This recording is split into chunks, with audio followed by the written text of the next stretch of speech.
നീയോ? എനിക്ക് ആകെയുള്ള ഒരു കസിനാണ്. വിളിച്ചാൽ ഫോൺ കൊടുക്കൂല, മെസ്സേജ് അയച്ചാൽ റിപ്ലൈ ഇല്ല, വീട്ടിലൊരു പരിപാടിക്കും വരില്ല. ഭയങ്കര ബിസിയായിരുന്നു.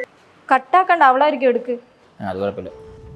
ഞാൻ നിന്നെ ചെറുപ്പം തൊട്ട് കാണാൻ തുടങ്ങിയതാ. നീ ഇപ്പം നിൽക്കുന്നത് നീ ആയിട്ടല്ല. അപ്പോൾ ഇതിന് മാത്രം നിന്റെ ലൈഫിൽ എന്തെത്ര പ്രശ്നം? ഒരു നശിച്ച റിലേഷൻഷിപ്പാണ്, ലൈഫിൽ ഒരു സമാധാനം ഇല്ലാതായി. ഓഫീസിൽ അലേന ഉണ്ടല്ലോ, അവളെ അങ്ങ് ബ്ലോക്ക് ആക്കി വെക്ക്. അവൾ ആളെ ശരിയല്ല, എനിക്ക് അവളുമായിട്ടുള്ള കമ്പനി ഇഷ്ടമല്ല. നീ ഓൺലൈനിൽ ഉണ്ടായിട്ട് എന്താ റിപ്ലൈ ആരാത്തെ? അതോ നിനക്ക് വേറെ ആരാണോ ചാറ്റ് ചെയ്യാൻ? ഏത് നേരവും ഫ്രണ്ട്സ്. നിനക്ക് ഫ്രണ്ട്സ് ആണോ ഇതെല്ലാം ഞാനാണോ? ആദ്യമൊക്കെ നല്ല രസമായിരുന്നു, പിന്നെ പിന്നെ കൺട്രോളിങ് ആയി. ഏതെങ്കിലും ഒരു പെണ്ണിനോട് സംസാരിച്ചാൽ അവൾക്ക് സംശയം. അവൾ പറയുന്ന പോലെ മാത്രം ഞാൻ ജീവിക്കണം. എനിക്കൊരു ഹാപ്പിനെസ്സും കിട്ടുന്നില്ല. എനിക്കതിനെ വേണ്ടെന്ന് വെക്കാനും പറ്റുന്നില്ല. ഈ റിലേഷൻഷിപ്പ് എന്ന് പറഞ്ഞാൽ ഒരാൾക്ക് മറ്റൊരാളുടെ മുകളിൽ അധികാരം സ്ഥാപിക്കലല്ല. അവിടെ രണ്ടുപേർക്ക് ഈക്വൽ ആയിട്ടുള്ള സ്പേസ് വേണം. മറിച്ച് അത് കൺട്രോളിങ് ആയാൽ അതൊരിക്കലും വർക്കൗട്ട് ആവും.